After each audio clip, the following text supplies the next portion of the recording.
Good evening all of you. आप सभी कैसे हैं?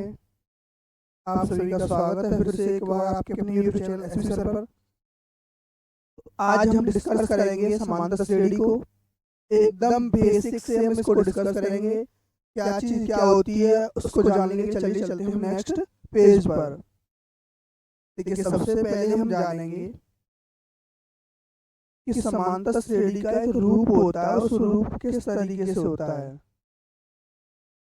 ठीक है, समांतर श्रेणी का जो रूप होता है वो किस तरीके से होता है, हम उसको जानते हैं पहले।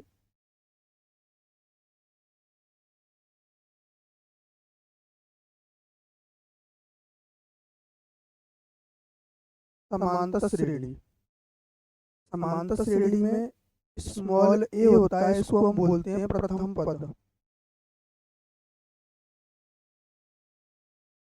डी होता है, उसको सार्वधातुक बोलते हैं, सार्वधातुक। ठीक, एक एल होता है, उसको हम अंतिम पद बोलते हैं, ए एन या फिर टी एन। इन दोनों को बोलते हैं हम एनवा पद। ये तो कुछ ऐसे बेसिक से पॉइंट थे जिनको हमें जानना था समांतर श्रेणी में। यानी ए क्या होता है प्रथम पद, डी होता है सार्वधातुक और एल होता है अंतिम पद। एन और टी एन को हम क्या मानते हैं? एनवा पद मानते हैं।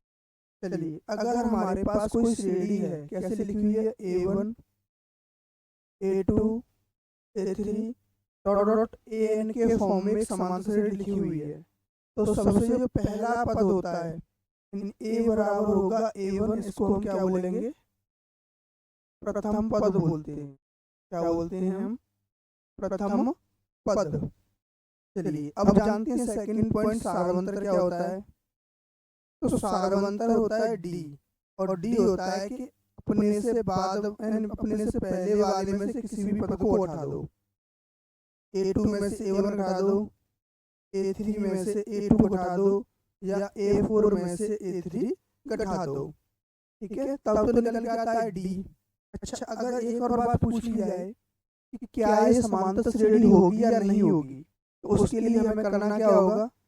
उसके लिए हमें करना होगा कि A2 माइनस A1 है और A3 माइनस A2 अगर ये इक्वल आ रहे हैं तो एक्चुअल में ये समांतर श्रेणी है। यानी हर पॉइंट पर जो सार्वधातुक है अगर वो समान है तो वो समांतर श्रेणी होगी, अन्यथा समांतर श्रेणी नहीं होगी। ये बात क्लियर है? चलिए, डी हमें पता पड़ेगा कैसे निकालते हैं, ए पता है हम कैसे निकालते हैं। ये बात क्लियर हो गई? चलिए, अब जानते हैं हम एल का फॉर्मूला। एल इज इक्वल टू होता है a plus n minus one into d. अब हम ए एन या फिर कहें टी एन, तो इनका फॉर्मूला भी यही रहता है, a plus n minus one into d होता है। तो ये कुछ बेसिक से इसके पार्ट थे जो हमें इन क्वेश्चनों में जानना था। इसी फॉर्मेट के अकॉर्डिंग हम क्वेश्चनों को सॉल्व करेंगे। चलिए, इसके लिए मूव करते हैं हम नेक्स्ट पेज पर। देखिए, सबसे पहला क्वेश्चन है एक्सरसाइज 5.1 का। निम्नलिखित में से प्रत्येक समांतर श्रेणी का प्रथम पद ए और सार्वधातुक डी बताइए। तो सबसे फर्स्ट वाले क्वेश्चन को हम सॉल्व करेंगे। तो स्टार्टिंग में क्या है? 3 है ना, तो ए की वैल्यू कितनी हो जाएगी? 3 हो जाएगी। बात समझ में आ रही है? यानी जो भी हमें सबसे पहला पद दिखेगा उसने ये बात कह रहा है कि ये समांतर श्रेणी है, हमें इसको चेक नहीं करना है। अगर ये कहेगा क्या ये समांतर श्रेणी है तो एक्चुअल में हम चेक करेंगे। ठीक है ना, इसमें से तो कुछ नहीं बोला कि समांतर श्रेणी है या नहीं है। उसने एक ही बात बोली, समांतर श्रेणी है इसी के लिए हमें प्रथम पद बताना है। हमें ये नहीं कहा गया कि नहीं है, ये हमें बताया है सवाल ने ही कि समांतर श्रेणी एक्चुअल में है तो हमें प्रथम पद और डी बताना है सार्वधातुक। ठीक है, इसके बाद हम निकालेंगे डी, और डी क्या होता है? A2 माइनस A1, यानी बाद वाले पद में से पहले वाला पद माइनस करो। A2 का मान -2 है और माइनस ए का मान कितना है? 3 है। बात क्लियर है? ठीक है ना। A2 का मान कितना था, -2 है, ये A1 A2 A3 और A4, ठीक है। A2 माइनस A1 करेंगे तो कितना हो जाएगा, -2 और -3 इक्वल्स टू में कितना हो जाएगा, -5। प्रथम पद इसका 3 आएगा और सारांतर कितना आएगा, -5 आएगा। ये बात क्लियर है। चलिए तो हम नेक्स्ट क्वेश्चन की ओर मूव करते हैं। इसी का सेकंड पार्ट। सेकंड पार्ट क्या है, 11 11 11। तो सबसे पहले जो पहला पद दिखेगा हमें श्रेणी का, वो है अनुक्रम का, तो वो तो प्रथम पद होता है ए, यानी 11 हो गया, ठीक है। अच्छा जी, अब निकालते हैं डी। क्या होता है, बाद वाले पद में से पहला वाला घटा दो, तो 11 -11 यानी सारांतर कितना आएगा, 0, यानी इनमें कोई भी डिफरेंस नहीं है। चलिए नेक्स्ट क्वेश्चन, इसी का थर्ड पार्ट। देखिए पहले है, तो देखो जब बटे में लिखा हुआ है तो आप बटे में भी कर सकते हो, क्योंकि सब में सेम है बटे। तो हम क्या करेंगे, जो ए की वैल्यू है, क्या है, ए की वैल्यू कितनी है, 5 सही 1/2 है। और A1 की वैल्यू होती है वही ए की वैल्यू होती है, A2 की वैल्यू कितनी है, 9 सही 1/2। तो अब डी क्या होगा, 9 सही 1/2 माइनस 5 सही 1/2। देखो 1/2 जैसा है वैसे ही रहने देंगे, क्योंकि दोनों में समान है। 9 में से 5 जाएगा तो बचेगा कितना, 4, और सही 1/2। यही इसका क्या रहेगा, आंसर रहेगा, ठीक है ना। सॉरी यहाँ पर कितना रहेगा, कि 9.5 में से 5.5 जाएगा तो 4 ही बचेगा। कितना बचेगा, 4.5। सॉरी 4 ही बचेगा, 4.5 नहीं बचेगा। कितना आएगा इसका आंसर, डी का मान 4 रहेगा। चलिए नेक्स्ट क्वेश्चन, इसी का फोर्थ पार्ट की ओर चलते हैं हम। फोर्थ पार्ट और आखिरी पार्ट क्या है, 0.6। तो प्रथम पद जो होता है ए की वैल्यू कितनी हो जाएगी, 0.6 हो जाएगी। जो स्टार्टिंग का पद होता है वही हमारा क्या होता है, प्रथम पद होता है। अब डी कितना है, 1.7 माइनस 0.6, इन दोनों को अगर हम माइनस कर दें कितना आएगा, 1.1। यही इसका आंसर रहेगा, ठीक है ना। तो फर्स्ट क्वेश्चन आपको कोई भी प्रॉब्लम नहीं होगी। क्या करना है आपको, प्रथम पद और सारांतर यानी ए और डी का मान निकालना है। प्रथम पद क्या होता है, जो सबसे पहला पद है वही प्रथम पद होता है, और दो पदों का अंतर क्रमागत, दो पदों का जो अंतर होता है, बाद वाले पद में से पहले वाले पद को माइनस करने पर जो आएगा वही क्या कहलाता है, हमारा सारांतर कहलाता है। अब चलिए नेक्स्ट क्वेश्चन के लिए हम मूव करेंगे नेक्स्ट पेज पर। क्वेश्चन नंबर हम सेकंड को देखेंगे।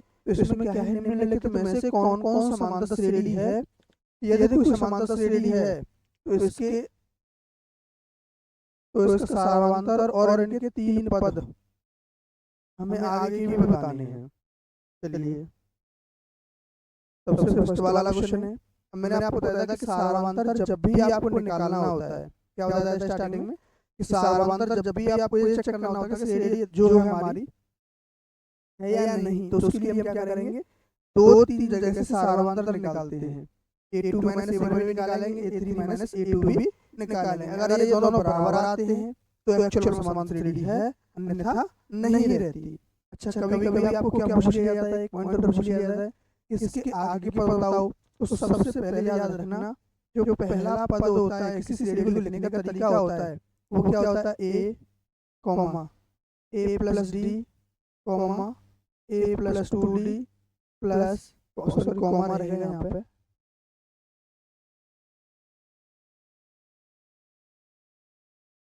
A plus D, A plus 2D, A plus 3D, A plus 4D, और इसी तरीके से लास्ट में आता है A plus n-1 into D।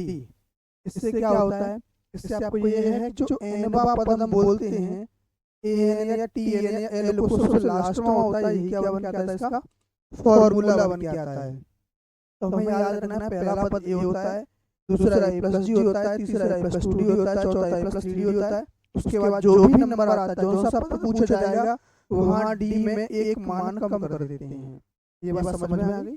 जैसे अगर किसी ने पूछा हमें कि सब 8वां पद बताओ, क्या बताओ 8वां पद a8, तो क्या लगोगे आप a प्लस n की जगह पर 8 माइनस 1 इंटू d, यानी a प्लस 7d। तो इसको हम डायरेक्ट भी तो लिख सकते हैं। अगर किसी ने पूछा कि 16वां पद बताओ सब, a प्लस 15d कर देंगे, नहीं कर देंगे, क्यों? क्योंकि यहाँ n माइनस 1 होता है, जो भी n की वैल्यू होगी उसमें से हमें 1 माइनस करना होता है। ये बात क्लियर है। तो यही कॉन्सेप्ट लगेगा क्वेश्चन नंबर सेकंड में। देखिए सबसे पहले इसको सही फॉर्मेट में लिखते हैं। एक तो नंबर है रूट 3, इसको हम चेंज नहीं कर सकते हैं, कॉमा 12 है, यानी 12 को हमें रूट से बाहर तो निकाल नहीं सकते, बट अगर इसको गुणनखंड करना है तो 4 इंटू 3 होंगे, क्या रहेंगे 4 इंटू 3, और 4 का वर्गमूल 2 होता है और रूट 3 का वर्गमूल 3 रहता है। 27 को 9 गुणे 3 लिखेंगे, 9 का वर्गमूल 3 और रूट 3 ऐसे रहेगा।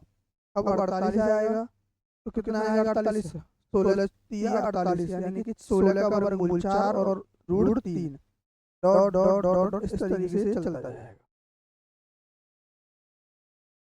ठीक है जी। अब हमें क्या करना है, सबसे पहले तो हमें बताना है कि क्या ये रेडी है या नहीं। उसके लिए हमें एक सही फॉर्मेट में इसको लिखना होता है। तो अब हम a2 माइनस a1 करेंगे और a3 माइनस a2 करेंगे। अगर ये दोनों बराबर आते हैं तो समांतर श्रेणी ही होगी, अन्यथा नहीं होगी। और ये जो निकल के आएगा, अगर ये इक्वल आ गया तो वही d का मान भी रहेगा। तो d इक्वल्स टू a2 का मान कितना है 2 रूट 3 माइनस रूट 3 बराबर 3 रूट 3 माइनस 3, 2 रूट 3 कितना है 2 रूट 3। 2 रूट, देखो रूट का नंबर तो जैसा है वैसे रहेगा रूट 3, और 2 में से 1 जाएगा तो कितना बचेगा 1 बचेगा, और 3 में से 2 जाएगा तो 1 यानी रूट 3। यहाँ ये बराबर आ रहे हैं तो d का मान भी हमें पता लगेगा कितना है रूट 3 है। और हमें ये भी पता पड़ेगा ये दोनों बराबर है तो समांतर श्रेणी है, यानी इसको शॉर्ट में लिख देते हैं AP है, अरिथमेटिक प्रोग्रेशन समांतर श्रेणी है या AP है। ये बात क्लियर है। चलिए यहाँ से ये कंफर्म होगा कि समांतर श्रेणी है या नहीं, वो पता पड़ेगा। सेकंड पॉइंट था क्या कि ये इसका सारांतर ज्ञात करना है, सारांतर भी निकला है D। अब अगले 3 पद बताने, तो ये एक्चुअल में हमारे पास पद हैं कितने, 1 2 3 4, 4 पद, मतलब a प्लस 3d की वैल्यू तो हमें गिवन है। आगे हमें निकालना क्या है a5 a6 और a7, इनकी वैल्यू निकालनी है। तो अभी मैंने क्या होता है, जो भी n की वैल्यू होगी उसमें से आपको 1 माइनस करना है। a प्लस 4d आएगा next term, a plus 5d रहेगा, इसके बाद a प्लस 6d रहेगा। बात क्लियर है। अब कहो सर a का मान क्या है, तो a का मान जो स्टार्टिंग में होता है वही होता है, क्या है जो a1 की वैल्यू होती है a is equal to root 3 रहेगा। तो यहाँ रख दो a की वैल्यू कितनी है रूट 3 प्लस 4 रूट 3, क्योंकि d की वैल्यू भी कितनी है रूट 3 है। तो अगर इनको प्लस करेंगे तो कितना हो जाएगा 5 रूट 3। ऐसे ही यहाँ पे करेंगे a की वैल्यू रूट 3 प्लस 5, d की वैल्यू भी रूट 3, तो हो जाएगा 6 रूट 3। ऐसे ही नेक्स्ट करेंगे तो a की value root 3 plus 6 root 3 is equal to 7 root 3। यहाँ तक किसी को कोई प्रॉब्लम नहीं होनी चाहिए। ठीक है ना, फर्स्ट क्वेश्चन हमने कंप्लीट कर लिया है। अब हम सेकंड क्वेश्चन की ओर मूव करते हैं। देखिए इसमें कोई चेंज नहीं कर सकते। a1 का मान 0.3 है, a2 का मान 0.33 है और a3 का मान 0.0 सॉरी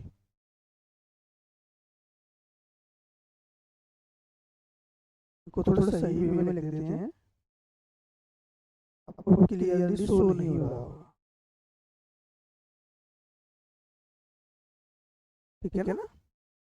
चलिए यहाँ पे लिखेंगे हम a1 का मान कितना है 0.3 A2 का मान है 0.33 और A3 का मान है 0.333। तो हमें चाहिए क्या, D निकालना होता है A2 माइनस A1 और A3 माइनस A1। यहाँ पे 0.33 माइनस 0.3 बराबर 0.333 माइनस 0.33। यहाँ जैसे ही हमने माइनस किया तो 0.03 बचेगा, यहाँ करोगे तो 0.003 बचेगा। ये दोनों बराबर हैं? बराबर नहीं है, अतः यह AP नहीं है। और AP नहीं है तो हमें आगे के पद भी ज्ञात नहीं करने हैं। ये बात क्लियर है।